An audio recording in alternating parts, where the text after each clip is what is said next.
아르센 류팽 감옥에 갇히다. 여행을 즐기는 사람이라면 유람선을 타고 센 강변의 아름다운 풍경을 감상하는 것이 당연하다.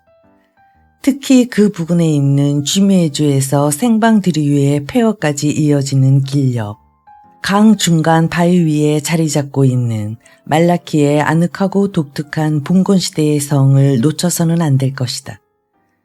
이 고성과 도로 사이에는 아치형의 다리가 놓여 있고 우뚝 솟아있는 망루는 그것을 받치고 있는 커다란 화강암 덩어리와 연결되어 있다. 어떤 대지진에 의해서 어느 산에서부터 떨어져 나와 이 강물 속으로 던져진 것인지 궁금해질 정도로 거대한 바위였다. 고성 주위에는 잔잔히 흐르던 강물이 갈대 사이를 소리내며 흐르고 있었고 여울목에 젖은 조약돌 위에서는 새들이 꼬리를 흔들며 한가롭게 쉬고 있었다. 말라키 성의 역사는 그 이름과 외관에서 느껴지듯 어딘가 절박하고 투쟁적인 데가 있다.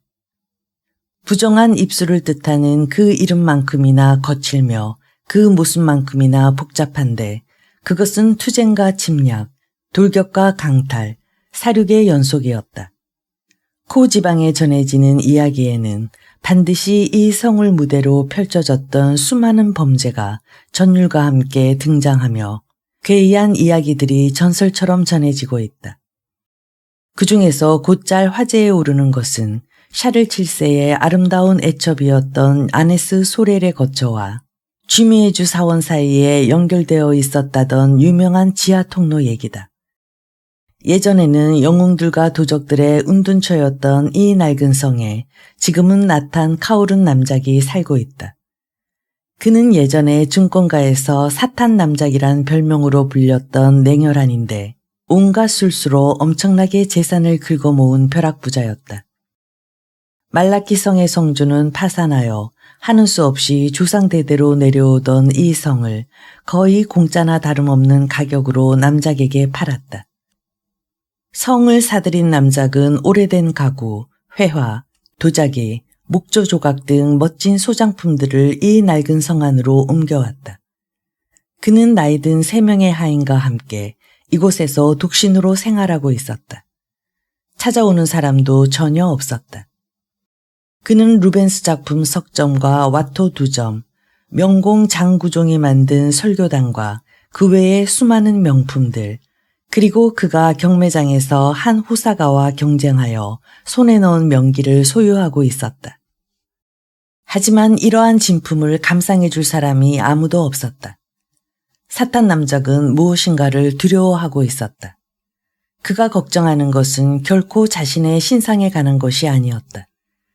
끊임없이 풍류를 사랑하는 마음과 그 어떤 교활한 상인에게도 속아본 적이 없는 뛰어난 직감으로 모은 소장품의 안전에 관한 것이었다. 그는 전전긍긍하면서도 자신의 수집품들을 아꼈고 질투심 많은 연인처럼 사랑했다.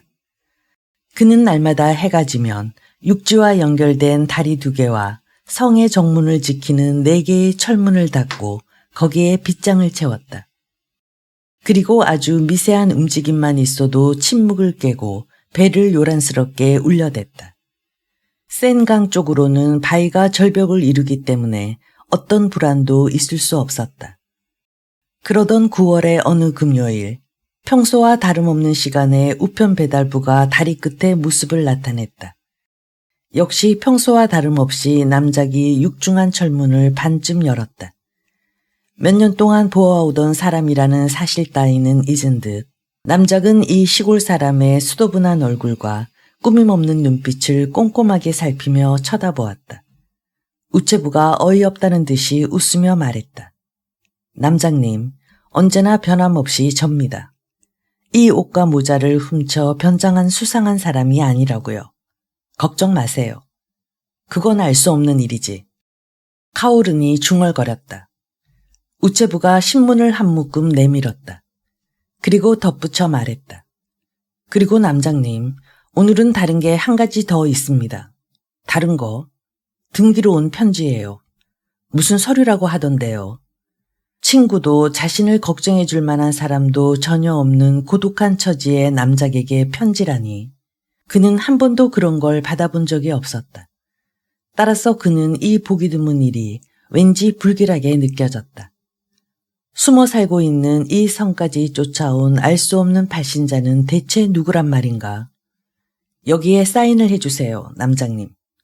그는 불평을 하면서 사인을 하고 편지를 받았다.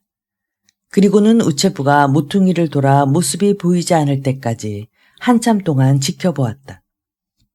그러다가 한동안 이리저리 서성이던 남작이 드디어 다리 난간에 몸을 기댄 채 봉투를 뜯었다. 안에서는 파리 라 쌍떼 형무소라는 주소가 적힌 모눈 종이가 한 장 나왔다. 서명을 보니 아르센 류팽이라고 적혀 있었다. 남작은 기겁을 하며 편지를 읽기 시작했다. 친애하는 남장님께 대개 두 응접실을 연결하는 갤러리에 필립 드 쌍피뉴의 그림 한 점이 있다는 것을 알고 있습니다. 그것이 제 마음에 쏙 듭니다. 또한 루벤스의 그림도 제가 좋아하는 것입니다. 그리고 아기자기한 와토의 그림들도 마찬가지입니다. 오른쪽 응접실에 있는 것 중에서는 루이 13세 시대에 만들어진 장식장과 보베산 카펫 장식, 가구 세공인 야콥의 서명이 새겨진 제정시대의 원탁, 르네상스 시대의 장식함이 매우 마음에 듭니다. 왼쪽 응접실에 있는 것 중에서는 보석과 세공품들이 가득 들어있는 진열장도 아주 좋더군요. 우선 이번에는 쉽게 매각할 수 있는 위의 품목들로 만족할 생각입니다. 죄송하지만 적당히 포장해서 8일 이내에 바티뇰역에 있는 제 사서함으로 보내주시기 바랍니다. 물론 운송비도 모두 지불하시고요. 만일 도착하지 않았을 경우에는 9월 27일 수요일에서 28일 목요일에 걸친 저녁에 제가 직접 가서 그것을 옮기겠습니다. 그리고 제가 직접 가게 되면 상기의 품목만으로는 결코 만족하지 않을 것입니다. 남장님의 심기를 어지럽혔다면 너그럽게 용서하시고 부디 제 진심 어린 말을 받아주시기 바랍니다. 아르센 류팽. PS. 와토의 그림들 중 가장 큰 것은 보낼 필요 없습니다. 남장님께서 3만 프랑이라는 큰 돈을 주고 입수하신 물건이지만 안타깝게도 그것은 모조품입니다. 진품은 프랑스 혁명 정부 시절에 바라스가 광란의 파티를 벌이다 태워먹고 말았습니다. 아직 발표되지 않은 가라트 회상록에 기록되어 있으니 참고하십시오. 그리고 루이 15세의 허리띠도 모조품인 듯하니 사양하겠습니다. 이 편지는 카오른 남작을 경악해 했다. 설사 다른 사람의 서명이라 할지라도 무척이나 당황했겠지만 다름 아닌 아르센 류팽의 서명이었으니 남작이 경악하는 것은 당연한 일이었다. 평소 신문을 꼼꼼하게 읽는 남작은 세상에서 일어나는 도둑질이나 살인사건에 대해서는 누구보다 잘 알고 있었다. 남작뿐만 아니라 무시무시한 도둑 류팽의 범행에 대해서라면 모르는 사람이 누가 있겠는가. 류팽이 미국에서 그의 숙적인 가니마르에게 체포되어 투옥되었으며 그에 대한 재판이 지금 진행 중이라는 사실을 남작은 잘 알고 있었다. 하지만 류팽이라면 무슨 일이든 못하겠는가. 실제로 이 고성에 소장되어 있는 그림들과 가구들의 위치에 대해서도 정확히 알고 있다는 사실만으로도 사태가 심각했다. 편지를 보낸 사람이 류팽이라는 사실은 의심의 여지가 없어 보였다. 그런데 누구에게도 보여준 적이 없는 이들 수집품에 대해 어떻게 그렇게 속속들이 꿰고 있는지 정말이지 귀신이 곡할 노릇이었다. 남작은 눈을 들어 고성 말라키의 장엄한 모습과 깎아지른 암벽을 둘러싸고 흐르는 강물 쪽으로 시선을 돌렸다. 그리고 어깨를 한번 들썩이며 마음을 가라앉히려고 애를 썼다. 쓸데없는 걱정이다. 위험은 어디에도 없다. 누가 이 요새에 숨어 들어올 수 있단 말인가? 그렇다. 그 누구도 들어올 수 없을 것이다. 하지만 아르센 류팽이라면 그에게 철문이나 도개교, 성벽과 같은 장애물이 과연 의미가 있을까?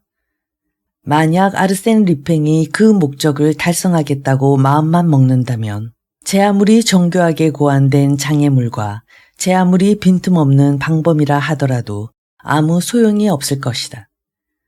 그날 밤 남작은 루앙시 지방검사국 앞으로 그 협박장과 함께 편지를 써보내 보호를 요청했다. 곧바로 지방검사국으로부터 답장이 도착했다. 리팽은 지금 라상테 형무소 내에 엄중한 감시하에 수감되어 있어 외부와 편지를 주고받을 수 없는 상황이다. 따라서 이 협박장은 이론적으로 보나 상식적으로 보나 일의 전후 사정으로 보나 누군가가 장난으로 보낸 것이 명백하다. 하지만 신중을 기하는 뜻에서 전문가에게 필적을 의뢰했다. 결과는 다소 비슷하기는 하지만 이것은 복역 중에 있는 리팽의 필적이 아닌 것으로 밝혀졌다. 다소 비슷하기는 하지만 남작은 무시무시한 이 한 구절이 계속 신경 쓰였다. 이를테면 의혹이 있다는 말이 아닌가. 그는 단지 이것만으로도 당국이 개입해야 할 충분한 이유가 있다고 생각했다. 남작은 두려움에 떨며 그 협박장을 몇 번이고 거듭해서 읽었다. 제가 직접 가서 그것을 옮기겠습니다. 그리고 27일 수요일에서 28일 목요일 밤에 걸친 밤이라고 명백하게 못 박아 놓지 않았던가. 상황이 이렇게 급박한데도 의심 많고 음험한 성격의 남작은 이 사실을 하인들에게 말하지 않고 있었다. 그들을 완전히 믿지 못하기 때문이었다. 그런데 평소와는 달리 이 일을 누군가에게 밝히고 의견을 들어보고 싶다는 마음이 일어났다. 공권력의 도움 없이는 자신의 힘으로 방어할 엄두가 나지 않았기 때문이다. 남작은 파리로 가서 한물간 형사에게라도 도와달라고 부탁을 해야겠다고 생각했다. 이런 생각들로 이틀을 보냈다. 3일째 되던 날 르 레베이드 코드백 신문을 뒤적이던 그는 너무 기쁜 나머지 몸을 떨었다. 신문에 다음과 같은 기사가 실려 있었던 것이다. 보안과 최고의 베테랑 중 한 명인 가니마리 형사가 3주일 전부터 우리 마을에 체류하고 있는 것을 모두가 환영하고 있다. 아르센 리팽을 체포한 최고 수훈자로서 그 명성을 전 유럽에 떨친 가니마르 형사는 지금 낚시를 하면서 장기간의 활동으로 쌓인 피로를 풀고 있는 중이다. 가니마르가 이곳에 와 있다고. 카오른 남작은 천군만마를 얻은 듯했다. 리팽의 교활한 음모를 영리하고 끈기 있는 가니마르 말고 그 누가 막을 수 있단 말인가. 남작은 지체하지 않았다. 코드백은 고성에서 6km 떨어져 있는 마을이다. 그는 구원의 손길을 발견한 듯 한 걸음에 달려갔다. 마을에 도착한 그는 가니마르 형사가 있는 곳을 쉽게 찾을 수 없자 강변 가운데쯤에 자리한 르 레베이드 코드백 신문사로 찾아갔다. 남작이 그 기사를 쓴 기자를 만나보고 싶다고 하자 한 기자가 안내창구로 나와서 말했다. 가니마르 형사요. 저쪽에 방파제가 있는데 쭉 가다 보면 낚시를 하고 있는 사람이 보일 겁니다. 저도 거기서 글을 봤는데 낚싯대에 새겨진 그 사람의 이름을 우연히 보고 알게 됐죠. 저길 보세요. 산책로 가로수 밑에 앉아있는 저 조그만 노인이 가니마르입니다. 밀짚 모자에 프로코트를 입고 있는 저 사람이요. 맞아요. 무뚝뚝하고 말이 없는 좀 특이한 사람이죠. 5분 뒤 남작은 그 유명한 가니마르 곁으로 다가갔다. 그리고 자기소개를 한 다음 여담을 좀 나누려 했지만 그게 마음먹은 대로 잘 되지 않았다. 가니마르가 들은 척도 하지 않았기 때문이다. 남작은 할 수 없이 바로 본문으로 들어가 자신이 처한 상황과 용건을 다급하게 설명했다. 상대는 낚싯대에서 시선을 떼지 않은 채로 그의 말을 듣고 있었다.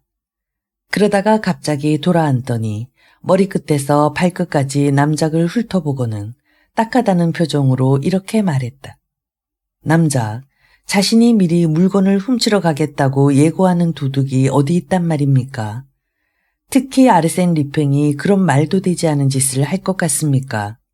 그래도 남작, 만약 내게 조금이라도 의심스러운 부분이 남아있다면 다시 한번 리팽 녀석을 형무소에 쳐넣는 즐거움을 맛보고 싶습니다.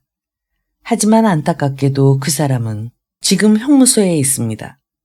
만약 탈옥이라도 한다면 라상떼 형무소에서 탈옥한다는 건 불가능한 일입니다. 그래도 리팽이라면 가능할지도. 리팽이 아니라 그 누구도 빠져나올 수 없습니다. 그래도 탈옥한다 해도 상관없습니다. 그러면 내가 다시 집어넣을 테니 걱정 마시고 돌아가서 편히 주무세요. 그리고 더 이상 물고기들을 놀라게 하지 말아주세요.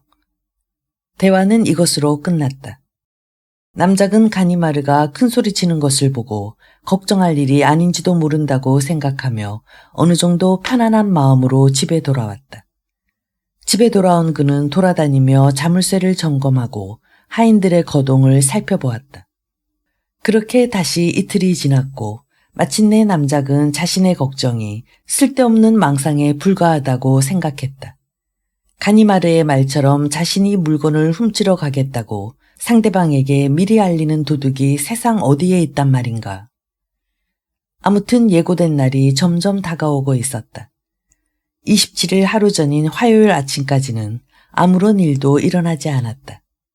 그런데 3시쯤 되자 젊은 배달부가 벨을 울렸다.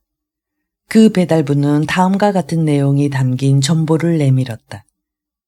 바티뇰역에 내 사서함에 물건이 없음을 확인했음. 내일 밤에 방문할 것임. 아르센 류팽. 남작은 또다시 극도의 혼란에 빠졌다. 차라리 류팽의 요구를 들어주는 편이 더 나았을지도 모른다는 생각까지 하게 되었다. 그는 코드백으로 달려갔다. 가니마르는 전과 같은 장소에서 여전히 낚시를 하고 있었다.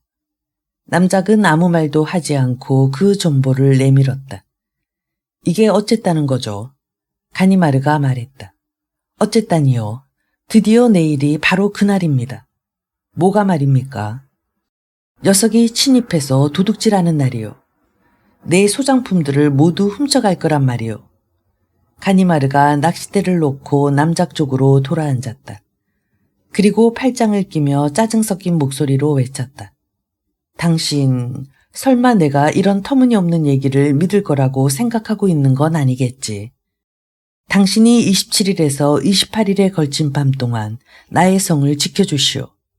그 대가로 얼마의 사례금을 드리면 되겠소.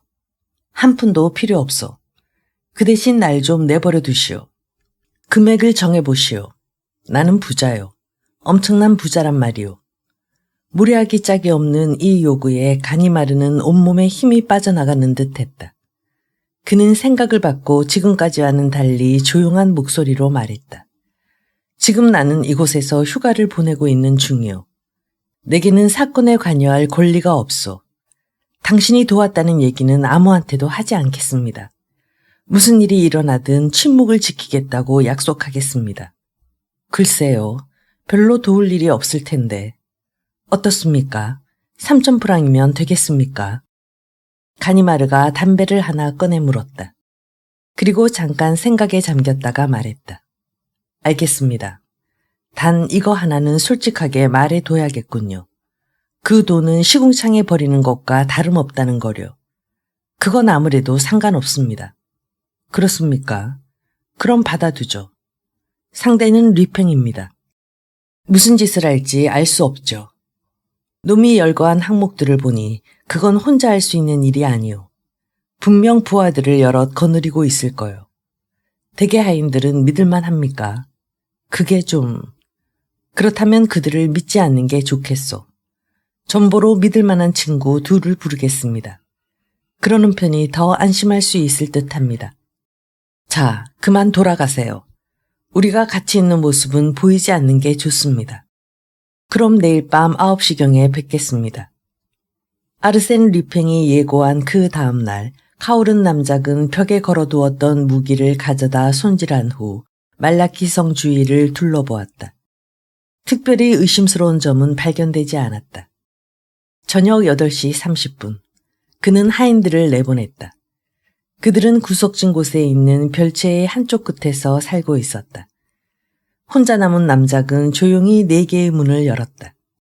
잠시 후 누군가 다가오는 발자국 소리가 들렸다.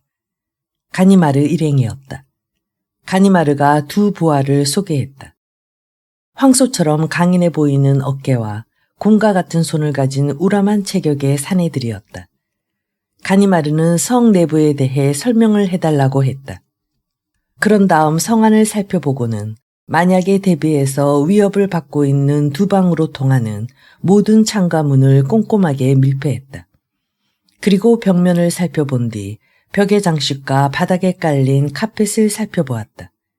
그런 다음 마지막으로 두 부하를 중앙에 있는 갤러리에 배치했다. 만전을 기해주게나. 걱정 없겠지. 잠이나 자라고 여기로 부른 게 아닐세.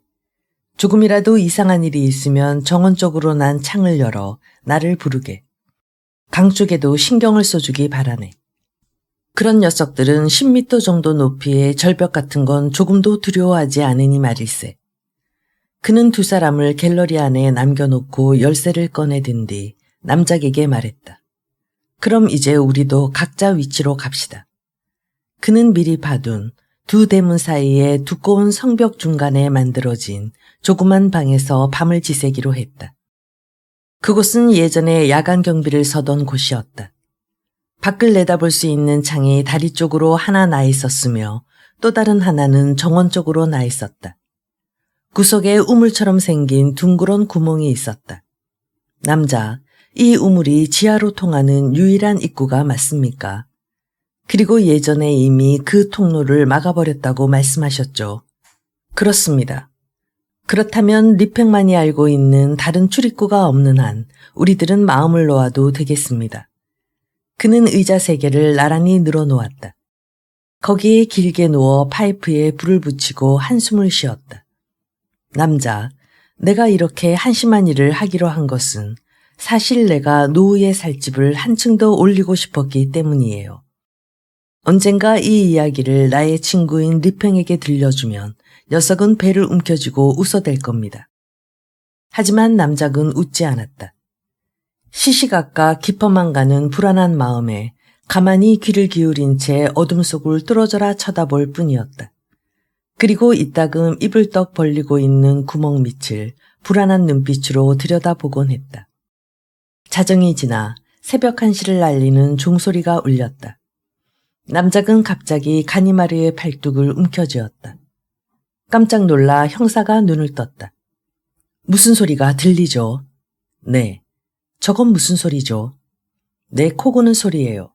아니에요. 잘 들어보세요. 아, 이건 자동차 경적 소리입니다.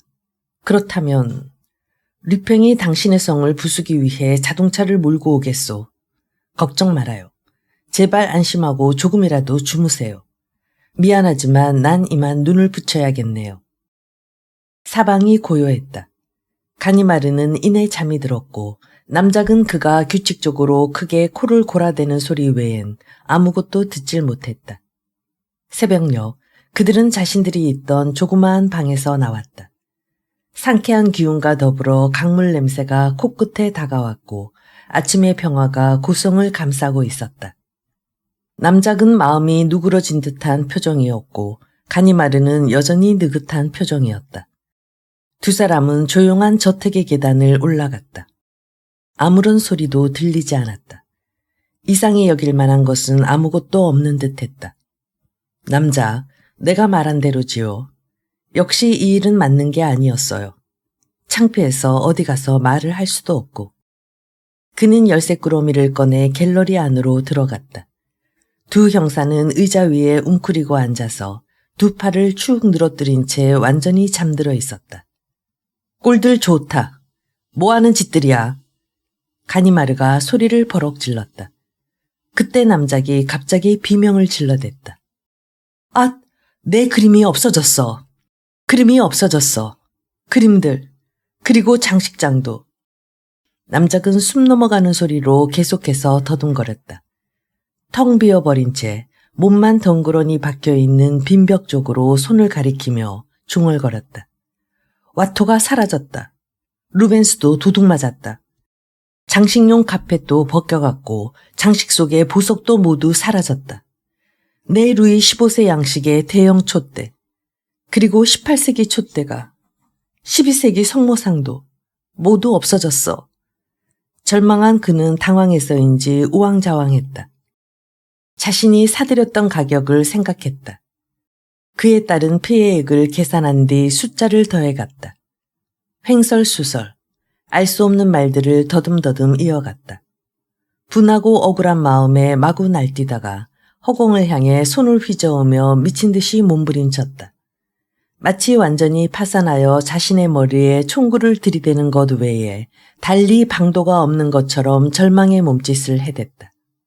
가니마르의 아연실색한 모습만이 남작을 위로할 수 있는 유일한 것이었는지도 모른다. 하지만 가니마르는 남작과는 반대로 여전히 태연자약했다. 그는 못마땅하다는 눈빛으로 여기저기를 살펴보았다. 창은 닫혀 있었다. 문의 자물쇠는 아무런 일도 없었다. 천장에도 역시 아무런 흔적이 없었다. 마룻바닥에는 구멍 하나 뚫려 있지 않았다. 모든 것이 류팽이 말한 그대로였다. 즉 합리적이고 오차없는 계획에 따라서 모든 일이 진행된 것임에 틀림없었다. 류팽 녀석의 짓이다. 가니마르가 심사가 뒤틀린다는 표정으로 내뱉었다. 이 멍청한 자식들, 도대체 뭘 하고 있었던 거야? 그는 느닷없이 부하들에게 욕설을 퍼부었다. 이제야 화가 난 모양이었다. 하지만 두 사람은 아직 잠에서 깨어나지 못하고 있었다. 이상했다. 무시무시한 기세로 소리를 지르던 가니마르는 두 사람을 흔들어댔다. 그럼 혹시... 그는 몸을 웅크려 두 사람을 들여다보았다. 그리고 한 사람씩 주의 깊게 살펴보았다. 두 사람은 완전히 잠에 빠져 있었다. 하지만 이것은 자연스러운 잠이 아니었다. 그가 남작에게 말했다. 수면제를 먹였군요. 누가 먹였다는 거죠? 누구겠소? 말할 것도 없이 류팽이지요. 아니면 놈의 지시로 부하가 먹였을지도 모르고요. 녀석이 즐겨 쓰는 수법입니다. 아직도 흔적이 생생하게 남아있네요. 그럼 내가 두 눈 뜨고 당했다는 말이오. 어떻게 손써볼 수도 없이. 정말 어떻게 손써볼 도리가 없군요. 하지만 어떻게 이런 일이. 이건 너무 끔찍합니다. 이제라도 정식으로 고소를 하는 게 어떻겠소. 그런들 무슨 소용이 있겠소. 어쨌든 일단 해봐야 하지 않겠소. 당국에서 무슨 조치를 취할 수도 있을 테니. 당국이라고요. 그자들이 어떤 작자들인지 당신도 잘 알 텐데. 지금도 찾으려고만 든다면 뭔가 단서가 될 만한 것을 반드시 찾아낼 수 있을 텐데 당신조차도 움직이려 들지 않잖소. 상대가 류팽인데 무엇인가를 찾아낸다고요. 그건 터무니없는 착각입니다.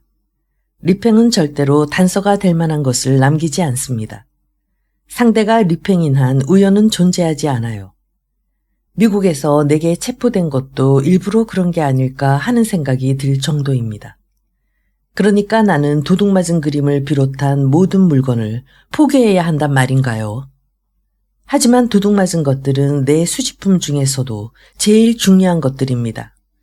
찾을 수만 있다면 어떤 대가든 치를 생각입니다. 상대가 상대인 만큼 만약 도저히 손써볼 길이 없다면 협상을 해서라도 찾고야 말 겁니다. 듣고 있던 가니마르가 남작을 빤히 쳐다보았다. 그거 정말 좋은 생각이군요. 설마 한 입으로 두말하지는 않겠죠. 걱정 마세요. 그런 일은 절대 없을 겁니다. 그런데 그건 왜 물으시죠? 내게 좋은 생각이 있어요. 어떤 생각이죠? 우선 수사가 진행되는 걸 지켜보다가 별 진전이 없으면 그때 다시 얘기하도록 합시다. 그리고 일이 잘 되기를 바란다면 제 이름을 절대로 입 밖에 내서는 안 됩니다. 그리고 그가 중얼거리듯 말을 이었다.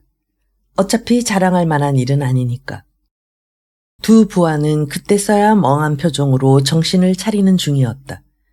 두 사람은 눈을 둥그렇게 뜨고 주변을 두리번거리면서 사태를 파악하려고 애를 쓰는 것 같았다. 가니마르가 어떻게 된 일이냐고 추궁해도 두 사람은 아무것도 기억나지 않는다는 말만 계속했다. 그래도 뭔가 본 게 있을 거 아닌가. 아무것도 못 봤어요. 잘 생각해보게. 전혀 생각나지 않아요. 뭔가 마신 건 없었나. 두 사람은 생각에 잠겼다. 그중 한 사람이 더듬거리며 대답했다. 맞아요. 물을 조금 마셨어요. 이 물병에 있는 물인가? 예. 이번에는 다른 한 명이 말했다. 그 물은 나도 마셨어요. 가니마르가 물의 냄새를 맡아보았다. 조금 먹어보았다. 이상한 냄새나 맛은 느껴지지 않았다. 가니마르가 말했다. 이쯤에서 그만두게. 어차피 시간 낭비야. 리팽이 낸 문제가 이렇게 간단하게 풀리겠나.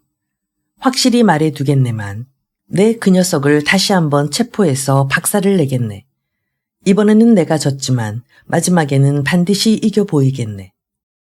그날로 카오른 남작은 라상떼 형무소에 수감되어 있는 리팽을 상대로 절도에 관한 고소장을 당국에 제출했다.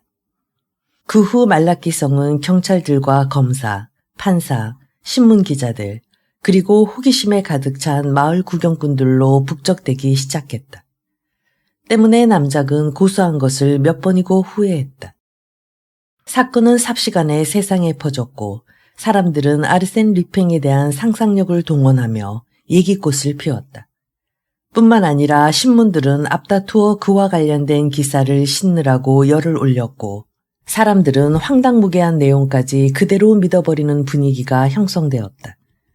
그런 와중에 에코 드 프랑스지가 게재한 누가 그 내용을 제보했는지 끝끝내 밝혀지지 않았지만 아르센 리팽의 첫 번째 편지, 자신의 범행을 미리 예고한 어이없는 그 편지가 더욱 커다란 파문을 일으켰다. 그의 질세라 편지보다도 더 터무니없는 해설과 의견들이 연일 지면을 장식했다. 전설인 줄만 알았던 얘기들이 실제로 눈앞에서 벌어지고 있다는 사실에 사람들은 놀라움을 금치 못했다. 뿐만 아니라 소문으로만 알고 있던 그 지하통로에 대해 신문들이 보도하자 경찰 당국도 수사 방향을 그쪽으로 돌리는 것 같았다. 덕분에 그 고성은 위부터 아래까지 샅샅이 조사를 받느라 아수라장이 되었다. 경찰들은 돌멩이 하나도 놓치지 않고 헤집었다. 고급나무로 짠 마룻바닥, 굴뚝, 거울의 틀, 천장 위에 있는 기둥까지 일일이 확인했다. 옛날 말라키성의 성주가 무기와 식료품을 저장하는 데 썼던 지하실의 저장고까지도 횃불을 비춰가며 조사했다. 암석의 내부까지 탐색의 손길이 뻗쳤다. 하지만 이 모든 일들은 헛수고가 되고 말았다. 지하 통로가 실제로 있다는 흔적은 그 어디서도 찾아볼 수가 없었다. 그런 건 애초부터 존재하지 않은 것일지도 몰랐다. 하지만 가구와 그림들은 유령처럼 사라져버리는 것들이 아니지 않느냐고 여기저기서 비난의 소리가 높았다. 가구와 그림들은 창이나 문을 통해서 빼낼 수밖에 없다. 그리고 그것을 훔친 사람도 역시 문이나 창을 통해서 들어가고 나와야 하는 법이다. 그렇다면 그 사람들은 대체 누구란 말인가? 그들은 어떻게 해서 들어왔는가? 그들은 어떻게 해서 나갔는가? 자신들의 무력함을 깨달은 루앙의 수사관들은 파리의 도움을 청할 수밖에 없었다. 치안국장인 디두이는 강력반 형사 중에서도 가장 우수한 형사를 즉시 파견했다. 국장 자신도 말라키성 내에서 이틀이나 머물렀다. 하지만 이 사람도 다른 사람들 이상의 성과를 거두지는 못했다. 치안국장은 하는 수 없이 이미 몇 번이고 그의 실력을 칭찬해왔던 가니마르를 불러들일 수밖에 없었다. 가니마르는 말없이 상관의 말을 들었다. 그리고 고개를 크게 끄덕이며 말했다. 성안은 샅샅이 뒤져봐야 아무런 소용도 없을 것 같습니다. 해결책은 다른 데 있을 듯합니다. 다른 데라니 어디를 말하는 거지? 아르센 리팽 본인입니다. 아르센 리팽이라고? 그렇다면 자네는 리팽이 범인이라고 생각한단 말인가? 저는 그렇게 보고 있습니다. 아니, 확실합니다. 저는 리팽이 범인이라고 확신하고 있습니다. 하지만 가니마르, 그건 말도 안 되는 소릴세. 아르센 리팽은 수감 중이지 않소. 그건 저도 잘 압니다. 아르센 리팽은 분명히 형무소에 있습니다. 그것도 엄중한 감시하에 있습니다. 그 점에 대해서는 저도 국장님만큼 잘 알고 있습니다. 하지만 설사 그의 발에 족쇄가 채워져 있고 손목에 수갑이 채워져 있으며 입에 재갈이 물려져 있다 해도 저는 확실합니다. 그렇게 생각하는 근거가 뭔가? 그렇게 대담한 계획을 세우고 그것을 성공시킬 수 있는 실력을 갖고 있는 사람은 오직 아르센 리팽밖에 없기 때문입니다. 가니마르, 그건 그저 헛소문에 지나지 않아. 헛소문이 아닙니다. 사실입니다. 어쨌든 지금 이렇게 한가하게 지하 통로를 찾는다면서 들쑤셔댈 때가 아닙니다. 리팽은 그런 낡은 방법은 쓰지 않습니다. 그는 첨단 기법이나 허를 찌르는 수법을 사용하는 자란 말입니다. 그래서 자네는 어떻게 할 생각인가? 저는 그를 직접 만나야겠다고 생각하고 있습니다.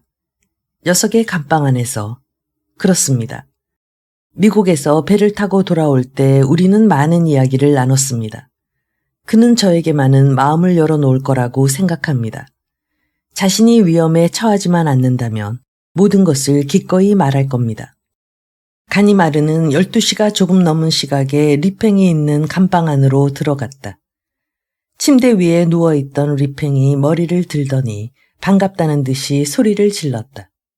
아니, 이게 누구시죠? 친애하는 가니마르 나리께서 이렇게 납실 줄이야. 오랜만이요. 여기서 은둔 생활을 하면서 여러 가지 생각이 떠올랐지만 그중 가장 바라던 것이 바로 당신을 만나는 것이었어. 황송하군. 농담이 아니오. 내가 그만큼 당신을 높이 평가하고 있단 말이오. 나도 늘 그게 자랑거리지. 애초부터 나는 당신을 프랑스 최고의 형사라고 단언해왔소. 셜록 홈즈에 견주어도 전혀 뒤지지 않는다고까지 말했으니까요. 내 진심을 알아주기 바랍니다. 하지만 안타깝게도 나는 이 의자 외에는 권할 게 없군요. 시원한 음료수 한 잔, 맥주 한 잔도 드릴 수가 없으니 말이오. 그래도 좀 참아주십시오. 여기는 내가 임시로 머물고 있는 곳이니. 가니마르가 빙그레 웃으며 의자에 앉았다. 그러자 리팽이 기쁘다는 듯이 계속 싱거운 소리를 늘어놓았다. 이렇게 존경하는 사람과 얼굴을 마주하고 있으니 얼마나 기쁜지 모르겠소. 내가 탈옥을 계획하고 있지나 않은가 하고 하루에도 12번씩 와서 감시의 눈길로 바라보는 녀석들의 얼굴을 보는 건 이제 신물이 나오. 당국에서 날 그렇게 귀히 여겨준다니 감격스럽긴 하지만 그들은 제대로 하고 있는 것이오. 무슨 소리오? 난 비좁긴 하지만 그냥 내버려 두기만 하면 만족할 것이오. 날 그냥 내버려 두면 안 되는 거요. 이것도 세금으로 운영된다는 걸 잘 알 텐데. 물론이죠. 그러니까 허튼 짓 그만하라는 소리 아니오. 이런, 내가 쓸데없는 말을 했군요. 멍청이 같은 말을 했소. 당신 바쁜 거 아니오. 그럼 얼른 본론으로 들어가도록 합시다. 무슨 일로 날 찾아온 거요? 카오른 사건 때문에 왔네. 가니마르는 머뭇거리지 않고 바로 대답했다. 잠깐만 기다려주세요. 관여하고 있는 사건들이 워낙 많아서 우선은 내 머릿속에서 카오른 사건에 관한 서류를 찾아야 하거든요. 자, 됐소. 그래, 카오른 사건, 말라키 성, 센강 하류, 루벤스가 2점, 와토가 1점, 그리고 잡동사니들이 몇 개. 그거 말이군요. 잡동사니라고? 아니란 말이오. 별로 대단찮은 것들이거든요. 그보다 값진 것들은 얼마든지 있으니까요. 당신이 그 사건에 관심이 있다면 얘기는 또 달라지지만. 말해보시오. 무슨 일이 있소? 수사 상황에 대해서 설명할 필요가 있을까? 그럴 필요는 없어. 오늘 아침 신문은 이미 읽었으니까요. 내가 아는 한 당신들 수사는 지지부진한 것 같더군요. 그렇기 때문에 자네의 협조를 바라고 내가 이렇게 찾아온 거라네. 그러죠 뭐. 무엇이든 여쭤만 보십시오. 우선 이것부터 말해줬으면 좋겠네. 사건을 지휘한 게 자네인가? 네, 처음부터 끝까지. 협박 편지도, 전보도, 전부 내가 한 일이요. 어딘가 찾아보면 우체국에서 받아온 접수증이 있을 거요. 리팽은 조그맣고 초라한 테이블의 서랍을 열더니 거기서 종이장 2장을 꺼내 가니마르에게 내밀었다. 세상에, 난 자네가 끊임없이 감시를 받으며 수시로 몸을 수색당하고 있다고 생각했는데 그런데 신문을 읽었다고 하질 않나 우체국 접수증을 보관하고 있질 않나 가니마르가 외치듯이 말했다. 여기 있는 녀석들이 웬만큼 멍청해야 말이지요.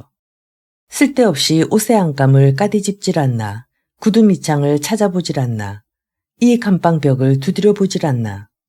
그러면서도 아르센 르팽이 이렇게 뻔한 곳에 숨겨들 만큼 순진한 사람이라는 걸 아무도 눈치채지 못한단 말이요. 바로 그게 내가 바라는 바이긴 하지만. 정말 놀랍구먼. 나도 두 손 들겠소. 자, 그럼 그 사건에 대해서 들어보고 싶은데. 이런 무척 바쁘신 모양이군요. 내 비밀을 전부 털어놓고 방법을 밝히라. 그건 좀 곤란한데요. 자네가 협조해 주리라 믿고 찾아왔는데 어쩌란 말이오. 아니요, 가니마르. 당신이 원한다면 하는 수 없지요. 르팽은 갑자기 일어나더니 감방 안을 두어 바퀴 돌았다. 그러다가 우뚝 멈춰서며 이렇게 말했다. 남작에게 보낸 내 편지에 대해 어떻게 생각하고 계시오? 처음엔 장난 편지로 알았소. 놀려주려고 쓴 걸로. 뭐라고요? 놀려주려고 장난으로 썼다고요. 좀 의외군요. 솔직히 말해서 당신은 좀 더 영리한 줄 알았는데. 그러니까 아르센 르팽을 그렇게 시시한 장난이나 치는 사람으로 보았단 말이군요. 편지를 보내지 않고서도 남작의 물건을 훔쳐낼 수 있었다면 무엇하러 편지를 보냈겠소. 당신을 비롯한 모든 사람들이 알아야 할 것은 바로 그 편지가 없었다면 이번 작전은 시작도 될 수 없었다는 점이요. 그것 때문에 모든 톱니가 제대로 맞물려가게 된 거란 말이요. 그럼 순서에 따라서 하나하나 정리해 볼까요? 우리가 말라키성을 털 계획을 세운다고 생각하면서 말이요. 나는 가만히 듣고 있겠네. 그럼 카오른 남작의 성처럼 문단속이 철저한 성곽을 상상해 보시오. 내가 갖고 싶은 보물이 소장되어 있는데 접근하기 어렵다는 이유만으로 내가 그것들을 단념할까요? 그런 일은 절대로 없겠지. 예전에 했던 대로 무례한들을 이끌고 돌진에 들어가려고 할까요? 그건 애들 장난이지. 그렇다면 몰래 숨어 들어갈까요? 그건 불가능한 일이고. 그러면 유일하게 남아있는 방법은 그 성의 주인이 나를 불러들이게 하는 것뿐이요. 그거 정말 재밌는 발상이군. 하지만 그건 아주 쉬운 방법이요. 생각해 보시오. 그 성의 주인이 편지를 한 통 받았는데 그 편지에는 아르센 르팽이라는 유명한 도둑이 소장품을 가져가겠다는 것을 알리는 내용이 적혀 있었소. 그러면 그가 어떻게 행동할까요? 그 사실을 경찰에 알리겠지. 그런데 경찰은 그를 비웃을 거 아니오. 왜냐하면 그 르팽이라는 작자는 지금 형무소에 갇혀 있으니까요. 그러면 그 성의 주인은 당황해서 아무나 붙잡고 구원을 청하고 싶은 심정이 될 거 아닙니까? 그렇지 않소? 그럴 것 같군. 그런데 지방신문에서 휴가를 얻은 유명한 형사가 근처에서 묵고 있다는 기사라도 읽게 된다면 바로 그 형사에게 의뢰를 하겠지. 맞습니다. 그런데 만약 일이 그렇게 될 거라고 미리 예상한 아르센 르팽이 자신의 친구 중에서 가장 솜씨 좋은 사람을 골라 코드백으로 가게 하고 남작이 구독하고 있는 신문 레베이드의 기자 중 한 사람과 만나게 해서 그를 그 유명한 형사라고 믿게 했다면 무슨 일이 벌어지겠습니까? 기자는 레베이드 신문에 그 유명한 형사가 코드백에서 휴가를 보내고 있다는 기사를 싣겠지. 잘 아는군요. 이제 가능성은 두 가지가 남아있죠. 하나는 카오른이라는 물고기가 미끼를 물지 않을 경우입니다.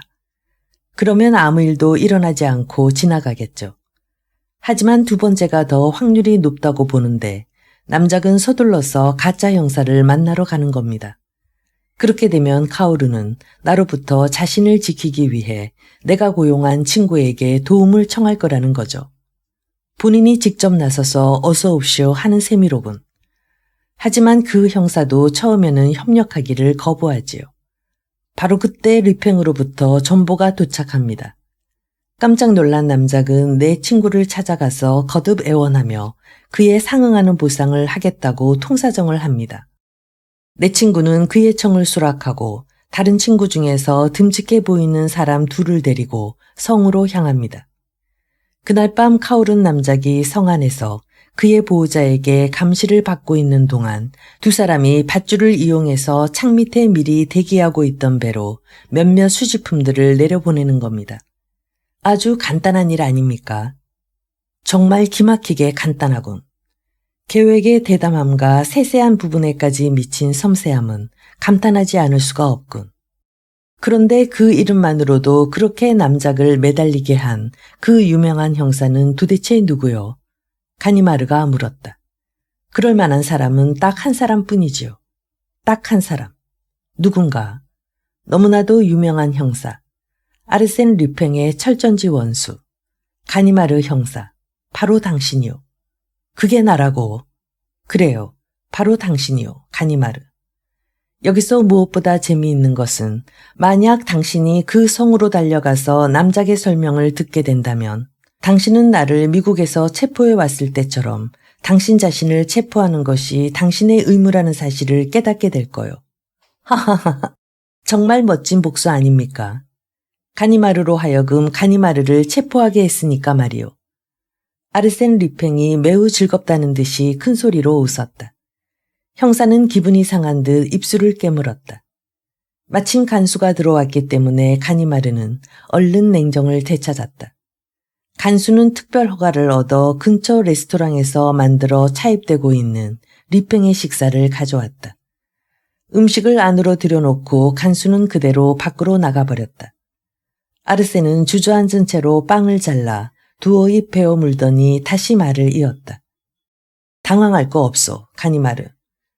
당신은 거기에 가지 않아도 될 테니까. 말이 나온 김에 깜짝 놀랄 만한 일을 하나 더 해드리죠. 얼마 되지 않아 카오른 사건은 취하되고 말 거요. 뭐라고? 곧 취하될 거라고요. 어떻게 그런 일이 있을 수 있다는 거지? 내가 좀 전에 치안국장을 만나고 왔는데 그게 어쨌단 말이오? 디듀이 국장이 나에 대해서 나보다 더 잘 안다는 말인가요? 가니마르가 당신에게는 미안하지만 그 가짜 가니마르가 아직도 남작과 친분을 맺고 있다는 걸 아실 텐데요. 남작은 그를 통해 이미 나와 교섭을 해달라는 아주 미묘한 청까지 해왔소. 사실 남작은 그럴 심산으로 지금까지 함구하고 있는 거요. 남작은 이미 일정 금액을 지불하고 그 소장품들을 되찾기 위한 작업에 착수했단 말이요. 그 대신 남작은 고소를 취해야 할 거요. 그러니까 도난 사건은 없었던 일이 되기 때문에 결국은 수사를 그만둘 수밖에 없게 되는 거죠. 가니마르는 어이없다는 표정으로 류팽을 바라보았다. 당신이 어떻게 그 사실들을 알고 있는 거지? 기다리던 전보가 지금 막 도착했으니까요. 자네가 지금 전보를 받았단 말인가? 그렇소. 지금 막 받았단 말이요. 당신 앞이라 미안한 생각이 들어서 열어보지 않았을 뿐이요. 당신이 양해해 준다면 류팽, 지금 농담하는 거요. 그럼 미안하지만 이 계란 반숙을 당신 손으로 가만히 깨보시겠소. 그렇게 하면 내가 농담을 하는 게 아니라는 사실을 저절로 알게 될 테니까 말이요. 가니마르는 반사적으로 류팽의 말에 따라서 칼끝으로 그 계란 껍데기를 깼다. 순간 그는 자신도 모르게 탄성을 질렀다. 텅 빈 계란 껍데기 속에 파란 종이 쪽지 한 장이 들어있었던 것이다. 가니마르는 류팽이 권하는 대로 허겁지겁 그것을 펼쳐보았다. 그것은 전보였다. 정확히 말하자면 지정우체국과 시간이 적힌 부분만 찢겨나간 전보의 일부분이었다. 협상 성립, 10만 프랑 인수, 모든 일은 잘 해결됨. 10만 프랑이라고 가니마르가 소리쳤다. 맞습니다. 10만 프랑입니다. 그리 큰 돈은 아니지만 요즘은 불경기잖소. 워낙 여기저기 드는 돈이 많아서. 내가 1년에 얼마나 쓰는지 아오. 웬만한 대도시의 예산과 맞먹을 거요. 가니마르는 자리에서 천천히 일어났다. 기분은 나쁘지 않았지만 혹시나 놓친 점이 없나 하고 한동안 생각했다. 그는 전문가답게 상대방을 진심으로 인정한다는 투로 말했다. 당신 같은 사람이 그렇게 많지 않다는 게 그나마 다행이로군. 아니었으면 나도 이 장사 못해 먹을 뻔했어. 순간 아르센 류팽이 겸손한 태도를 보이며 대답했다. 무슨 그런 말씀을요. 그저 무료함을 달래보기 위해 해본 일일 뿐이죠. 그리고 이번 계획은 내가 감옥에 있지 않았더라면 할 수 없는 성질의 것이기도 하고요. 뭐라고? 자네에 대한 재판, 자네에 대한 변호, 예심 취조 이런 것들을 치러야 할 처지에 무료하다니. 나는 재판에 제대로 출석하지 않기로 결심했거든요. 허참, 기가 막히는군. 아르센 리팽이 엄숙하게 다시 한번 말했다. 나는 재판에 출석하지 않을 생각이요. 물론 그러시겠지. 당연하지 않은가요? 설마 당신마저도 내가 저 눅눅한 지푸라기 위해서 평생을 보낼 거라고 생각하는 거요. 만약 그렇게 생각했다면 그건 나에 대한 모욕이요. 아르센 리팽은 자신이 있고 싶을 때까지만 형무소에 머물 거요. 그 이상은 단 1분도 지체하지 않을 거란 말이요. 그렇다면 애초부터 형무소에 들어오지 말았어야지. 가니마르가 비웃는 듯한 어조로 대답했다. 그건 농담이시죠. 나리께서 나를 잡았다는 자부심에 잔뜩 취해 있는 것 같은데 이제 잊어버리는 게 좋을 거요. 그때 수많은 감정이 교차하면서 마음이 어딘가에 온통 쏠려 있었기 때문이지 그렇지 않았다면 당신 아니라 그 누구도 내 몸에 손 하나 대지 못했을 거요. 무슨 일이기에 그런 실수를 한 거지. 그 순간 한 여인이 나를 응시하고 있었어. 나는 그 여인을 사랑했단 말이요. 사랑하는 여인이 가만히 응시하고 있는데 당신이라면 어떻게 하겠소? 솔직히 말하자면 나는 그 순간 그녀 외에는 일이 어떻게 되어도 상관없다고 생각했소. 내가 이런 곳에 들어오게 된 것도 순전히 그것 때문이요. 하지만 내 생각에는 여기 들어온 지 꽤 오래된 것 같은데 처음으로 나는 모든 걸 잊고 싶었소. 비웃지 마시오. 그건 오래도록 잊지 못할 즐거운 기억이요. 내 속엔 그 달콤한 느낌이 아직도 생생하게 남아있소. 그 때문에 난 신경쇠약 증세까지 보였으니까요. 적당한 시기에 이른바 격리치료를 받아야 하는데 요양생활을 하기에 여기보다 더 좋은 곳이 없을 것 같소. 건강을 아주 철저하게 관리해주니 말입니다. 아르센 리팽, 나를 놀릴 생각인가? 가니마르가 항변하듯 말했다. 가니마르, 오늘이 금요일이죠. 다음 주 수요일에 페르골레즈에 있는 당신 집으로 가서 시가를 피우고 싶소. 4시까지 가도록 하겠소. 아르센 리팽, 그럼 나도 기다리고 있겠네. 그들은 서로의 진가를 인정하는 친구답게 악수를 나눴다. 그런 다음 늙은 형사가 문 쪽으로 걸어갔다. 가니마르가 뒤를 돌아보았다. 왜 그러나? 시계는 가져가야지요. 내 시계? 그렇소. 그런데 그것이 왜 내 주머니 속에 들어있지요? 리팽이 능청스럽게 시계를 내밀었다. 용서하시오. 내 손버릇이 좀 나빴어. 녀석들이 내 시계를 압수해 갔다고 해서 당신 시계를 탐낸 것은 아니오. 내게는 훨씬 더 멋진 시계가 있으니까. 그는 서랍에서 크고 두꺼우며 사용하기에 편리해 보이는 멋진 줄이 달려있는 금시계를 꺼내 보였다. 그건 누구 주머니에서 꺼낸 거지? 가니마르가 물었다. 아르센 리팽은 시치미를 떼고서 시계에 새겨져 있는 머리 글자를 살펴보았다. JB라고 새겨져 있군요. 누구였더라? 아, 맞다. 이제 생각이 나네요. 질 부비에라고 내 예심 판사예요. 꽤 괜찮은 사람 같더군요. 아르센 리팽 대 셜록 홈즈.